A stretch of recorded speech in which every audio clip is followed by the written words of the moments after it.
The local library is my sanctuary. A squat brick building tucked between a coffee shop and a laundromat on a sleepy street just off the university's edge. It's late evening, the kind where the sky's bruised purple and the air carries the damp chill of early autumn. And I'm here again, my sneakers scuffing the worn steps as I push through the heavy glass door. Inside, it's warm, the heat humming faintly from old radiators, and the scent hits me aged paper, polished wood. A trace of dust that's settled into every corner. The place is nearly empty, as it always is this time of night. The silence so thick I can hear the creak of the floorboards under my weight. At 23, a bachelor student grinding through my third year, this is where I've carved out my life, between these shelves, under the soft glow of brass lamps, my books spread across a table like a fortress against the world. I drop my backpack onto my usual spot, a scarred oak table near the back, half hidden by towering stacks. The chair groans as I sink into it, the cushion flattened from years of use, and I tug my sweater tighter around me, the wool scratching my collarbone where it's stretched thin. My laptop hums to life, the screen casting a pale light across my notes, scribbled pages of anthropology texts. Dense with kinship diagrams and theories, I'm still wrestling into sense. Education's my anchor, my everything. Ever since I decided relationships were a distraction I couldn't afford. I tried once, freshman year, a boy with a lopsided grin and promises that fizzled out when he ghosted me after 3 months. It broke me, left my heart bruised and my trust in tatters, and I swore I'd focus on me, on my studies, on the future I could control. But the loneliness creeps in sometimes, a quiet ache that settles in my chest on nights like this, when the library's hush feels less like peace and more like a void. I shake it off, flipping open my textbook, the spine cracking faintly as I trace a line about matrilineal descent with my pen. The words blur, my eyes heavy from a day of lectures, but I push through. Discipline's what got me this far, what keeps me going. The library's my kind of place. Cozy, silent, a refuge where I can breathe without the clamor of dorm life or the weight of expectations. There's no one here to judge the bags under my eyes or the way my dark hair's knotted into a messy bun, strands slipping free to brush my neck. The few regulars, an old man with a newspaper, a grad student hunched over a laptop filter out as the clock ticks past 8, leaving me alone in this pocket of stillness. Almost alone. Rupert's here, of course, the librarian. I spot him now, moving through the stacks across the room, his broad frame silhouetted against the shelves. Mid-30s, I'd guess, with a look that's equal parts smart and rugged, tousled brown hair that falls just past his ears, a jaw shadowed with stubble, glasses perched on his nose that give him a nerdy edge. He's wearing a navy sweater over a collared shirt, the sleeves pushed up to his elbows, and his jeans are faded, hugging his legs in a way that's subtle but impossible to ignore. He's handsome, I've admitted to myself more than once, a combination of manly and bookish that's oddly magnetic. I've seen him here every night I come, his presence as steady as the shelves, and I've caught him looking at me, quick, warm glances that linger a beat too long before he turns away. Tonight, he's reshelving books, his movements precise but unhurried, his hands steady as he slides a volume into place. I watch him from the corner of my eye, my pen stilling on the page, and feel a flutter low in my stomach, soft, unbidden, a spark I've tried to ignore. He's been good to me in his quiet way. Last semester, when I was drowning in a research paper, he stayed late, pulling obscure journals from the archives, his voice low and calm as he explained the catalog system. Another time, he slipped me a coffee from the machine in the staff room when I was bleary-eyed at midnight, his fingers brushing mine as he handed it over. Small things, kind things, but they've built something, a thread of connection I feel every time I walk in here. I shift in my chair, the wood creaking, and tug my sweater down where it's ridden up, exposing a sliver of skin above my jeans. My heart's beating a little faster now, and I scold myself, "Focus, Lois. You're here to study." But my eyes drift back to him, to the way his sweater pulls across his shoulders as he reaches for a higher shelf, the faint flex of his forearms under the rolled sleeves. He's smart. I know that. Heard him once talking to a prof about some rare edition, his words quick and sharp. And there's a nerdy charm in how he adjusts his glasses, a habit I've caught myself smiling at. But it's the manliness that gets me tonight, the quiet strength in how he moves, the depth in his hazel eyes when they meet mine across the room. He's looking at me now, I realize, his head tilted slightly as he pauses, a book in hand. Our gazes lock, and my breath catches, a flush creeping up my neck. It's not the first time he's done this before, those stolen looks that make my skin tingle. But tonight, it feels heavier, more deliberate. I should turn back to my book, bury myself in lineage charts, and forget the way his eyes linger. But I don't. I hold his stare, my pen slipping from my fingers to roll across the table, the sound sharp in the silence. His lips twitch, a hint of a smile, and he turns back to the shelf. But not before I see the flush on his own cheeks, faint but there. My loneliness flares, sharp and sudden, and I press my palms to my thighs, feeling the denim warm under my hands. I'm shy, too shy to do anything about this, about him. I've never been bold, not since that heartbreak taught me to keep my walls up, and Rupert's just a librarian, a fixture here. Not someone I should be noticing like this. But I do. I notice how he moves through the stacks, how his presence fills the room even when he's quiet, how his glances make me feel seen in a way I haven't in years. My pulse quickens, a steady thud against my ribs, and I wonder what it'd be like to talk to him, really talk, beyond the polite nods and thanks I manage when he helps me find a book. The library's stillness wraps around me, the soft hum of the radiator, the faint rustle of pages as I flip through my notes without reading them. I'm dedicated to my studies, hours here every night, weekends lost to essays and exams. But tonight, that dedication wavers, tugged by the warmth of his gaze, the quiet pull of him across the room. I've got no time for relationships. I remind myself, no space for the mess they bring. But this isn't that. It's just a feeling, a flicker I can't douse.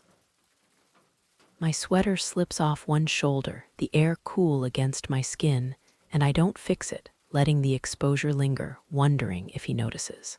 He's at the counter now, sorting returns, his glasses catching the lamplight as he bends over a stack. I watch him, my pen forgotten, my textbook a blur, and feel that flutter again, stronger now, a heat that curls low and insistent. He's handsome, yes, but it's more the way he's smart and steady, the nerdy quirk of his smile, the manly edge in how he carries himself. I like it, I admit silently, like the way he looks at me, like I'm more than just another student lost in the stacks. My shyness holds me back, keeps me rooted to this chair, but my mind drifts. What if I said something, asked for help I don't need, closed the distance between us? The clock above the door ticks past 9, the library emptying completely now, the last patron shuffling out with a creak of the door. It's just us, the silence thicker, the air warmer, and I feel it. A shift, subtle but real, like the space between us is shrinking even though I haven't moved. Rupert glances up again, his eyes finding mine, and this time he doesn't look away. My breath hitches, my hands trembling faintly as I clutch my pen, and I wonder if he feels it too, this thread, this pull, this quiet thing building in the hush of the library. I'm too shy to act, too scared to break the spell. So I turn back to my book, my heart pounding, but the words swim meaningless as his presence lingers. A promise I can't yet name. The library's hush has settled deeper now, the clock's hands creeping past 10, the silence so thick it feels like a blanket draped over the stacks. I'm still at my table, the oak surface littered with anthropology notes, my laptop screen dimming as I rub my eyes, the weight of another late night pressing into my shoulders. The air's warm, the radiators hum a soft undercurrent to the faint rustle of pages as I flip through my textbook. But my focus is fraying. My sweater's slipped off one shoulder again, the wool bunched around my elbows, and I feel the cool kiss of the library's stillness against my bare skin. Being a student with my nose perpetually in books, this is my rhythm nights here, alone with my studies, the world outside a distant hum.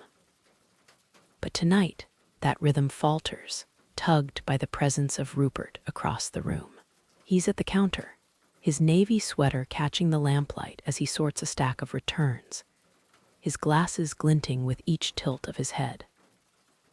I've been stealing glances at him for hours, my pen tracing idle circles on my notebook as my mind drifts from kinship charts to the way his hands move, steady, precise, sliding books into place with a quiet grace. Mid-30s, smart and rugged, he's a puzzle I can't stop piecing together. The nerdy quirk of his glasses, the manly breadth of his shoulders, the tousled brown hair that falls just past his ears. I've caught him looking at me again tonight, those warm, lingering glances that make my stomach flutter, and I like it more than I should. My shyness keeps me pinned here, though, my heart a timid thud against my ribs, my loneliness a quiet ache I've buried under textbooks and deadlines. I've been solitary since that heartbreak freshman year, a boy who promised forever and left me with nothing but a hollow chest and a resolve to focus on my education. Relationships are chaos I can't afford, distractions that derail the future I'm building. But the library's different. It's my refuge, cozy and silent, a place where I can breathe.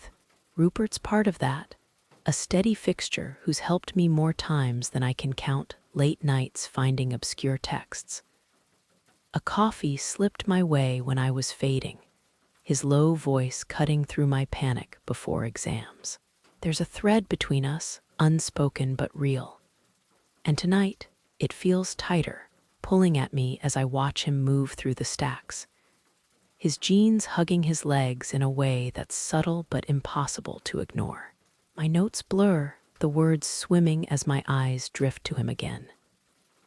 He's reshelving now, his sweater stretching across his back as he reaches up, and I feel that flutter again, low, insistent, a heat I've tried to douse. I need a book, I decide, something from the upper shelves I can't reach, a flimsy excuse to close the distance I've kept. My chair creaks as I stand, the sound sharp in the quiet, and I smooth my jeans, my sweater falling back into place as I cross the room.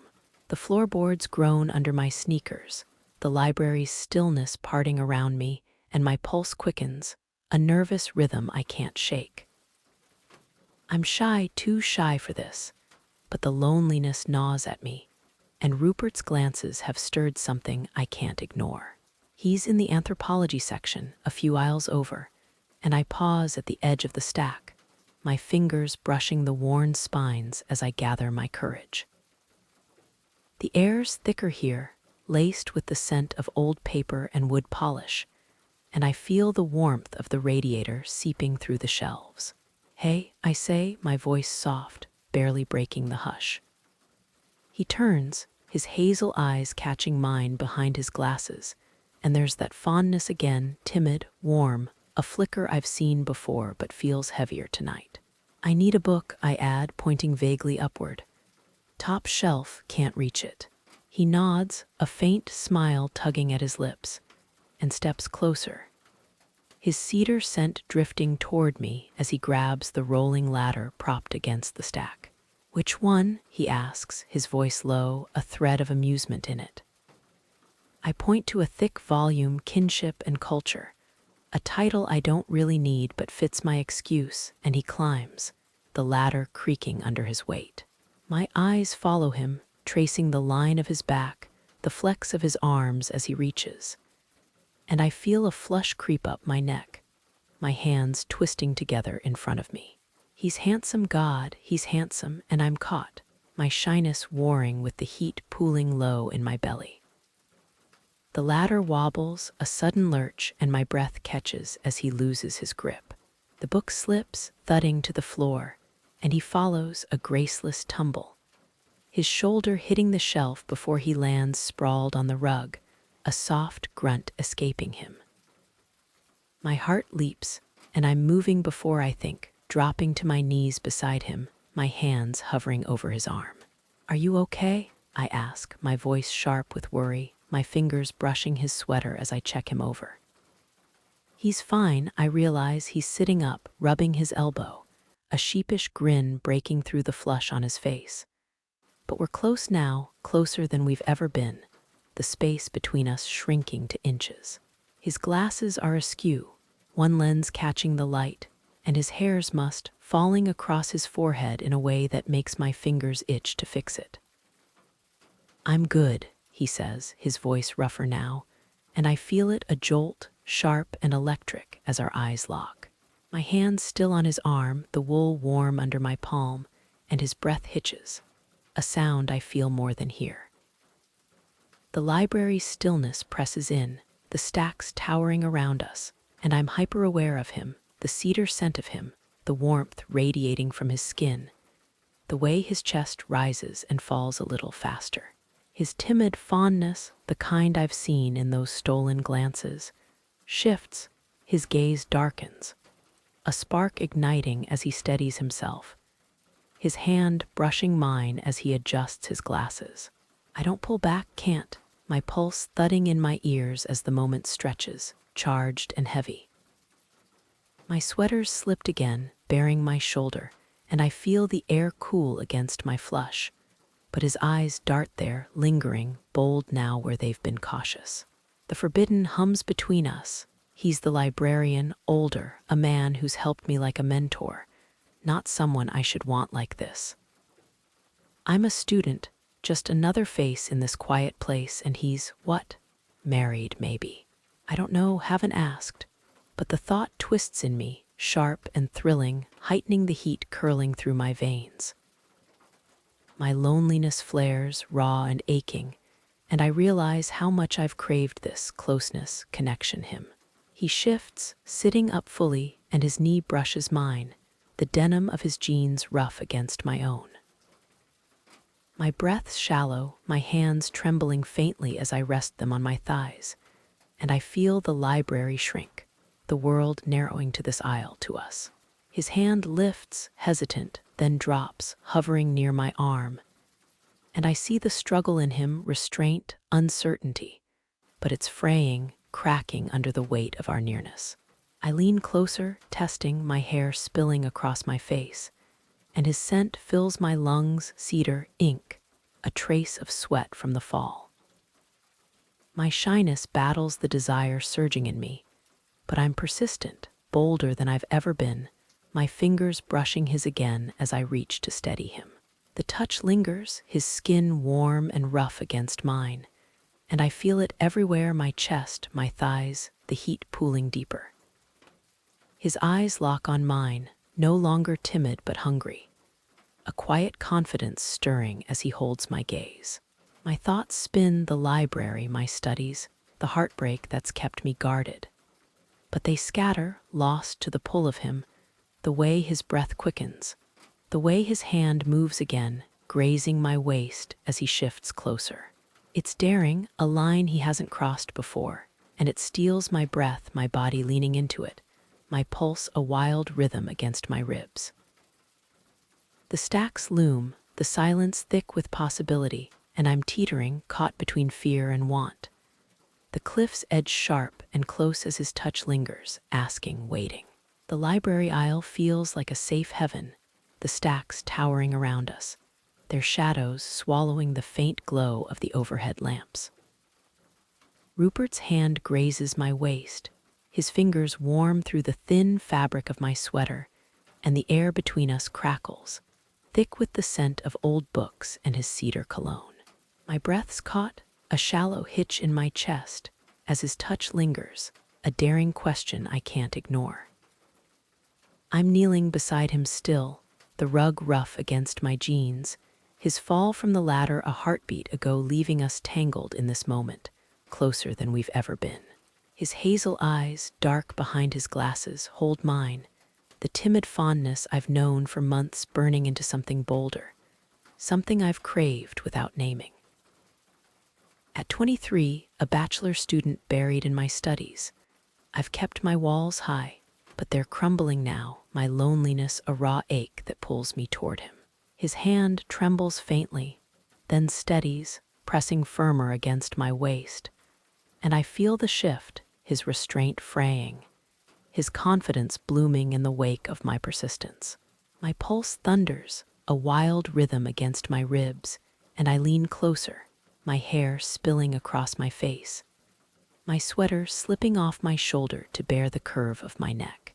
The forbidden hums he's the librarian older, a man who's helped me like a guide. Not someone I should want like this. And it sharpens the heat curling through me, a thrill I can't douse.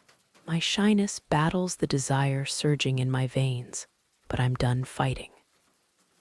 I need this, need him, and the library's stillness urges me on, a silent witness to the line we're about to cross. I move first, bold and reckless, my hand sliding from his arm to his chest, feeling the firm muscle beneath his sweater. My lips find his a collision of heat and need that ignites the dark, and for a heartbeat, he freezes, his breath catching against my mouth. I feel the weight of it, his role, the library, the life I don't know beyond these walls. But I press closer, my chest brushing his. It's enough. His restraint snaps, a low sound rumbling in his throat as he surrenders, his lips moving against mine, tentative then sure, claiming me back. The taste of him floods me, coffee, cigarettes, a hint of salt, the warmth of his breath, and my thoughts fracture, scattering like dust motes in the lamplight, lost to the rush of him filling every space. My hands roam, sliding under his sweater, tracing the taut lines of his back, warm and smooth beneath my fingers. His skin's damp from the fall, a faint sheen of sweat I feel under my palms, and he tenses, a sharp inhale vibrating through me. The library fades, the shelves, the counter, the hum of the radiator blurring into shadow as my world narrows to him, to the heat seeping through his clothes, the cedar and ink scent of him drowning my senses. My sweater's a tangle now, bunched at my elbows, and I feel the air cool against my flush. But his hands burn, one still at my waist, the other rising to my neck, fingers threading into my hair. The rug's rough beneath me, grounding me even as I unravel, and I shift closer, my knees parting to draw him in. He follows, his body pressing against mine, the space between us gone. His hand slides from my neck to my jaw, tilting my head back, and his lips leave mine, tracing a slow path down my throat. The sensation's electric, his stubble grazing my skin, his breath hot and ragged, and it pools low in me, a warmth that spreads fast and fierce. My fingers dig into his shoulders, nails catching the wool, and I arch into him, a soft sound breaking free, a raw, involuntary note that spurs him on. His other hand moves, easing my sweater higher, bearing my stomach to the air, and I tremble, the coolness clashing with the heat of his touch, his palm flat against my ribs. The stacks loom, their shadows dancing as I lean back, my spine brushing the edge of a shelf. The wood's hard, cool against my skin through my tank top, and I feel the books shift faintly, a whisper of pages as I press against them. His lips find the hollow of my collarbone, slow and deliberate, and I tug at his sweater, needing more, needing him closer.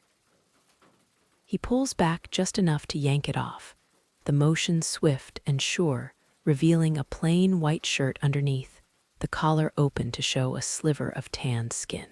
My hands slide beneath it, tracing the lean muscle of his chest, and he groans, a low sound that vibrates through me.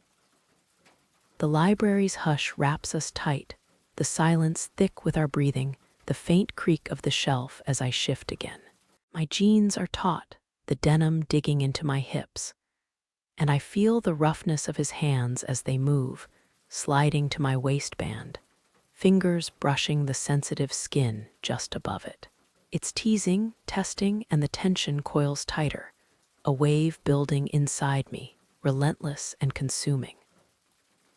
I lean into him, my lips grazing his jaw, tasting the salt there, and he turns into it, his mouth finding mine again, rougher now, urgent, a rhythm that matches the rush in my veins. My hands grip his hair, dark and damp, tugging gently, and I feel the shift, his timidity gone, replaced by a quiet strength that unravels me completely. His fingers press harder, sliding beneath the fabric, and I feel the heat of him everywhere, my chest, my thighs, the warmth pooling deeper. The library's a blur, the stacks a shadowed wall, and I'm lost in him, the roughness of his stubble. The cedar scent filling my lungs, the way his body presses mine, solid and real. The wave crashes intense, shattering, a flood that rips through me as he presses closer, his breath ragged against my ear. He follows, a shudder tearing through him, and he stills, his forehead pressed to mine, our breathing tangled in the quiet. The library settles around us, the silence heavy with the scent of books and us. And I feel the afterglow burn through me, electric, alive, a current I can't shake. My skin's damp, my tank top twisted, the rug rough against my knees, but he's warm, his hands still on me, anchoring me. I open my eyes, meeting his, and see the depth there, soft, unguarded, a bond forged in the shadows. It's transformative, this moment, and I know I'm changed, my loneliness fading into something raw and real, tethered to him in a way I can't undo.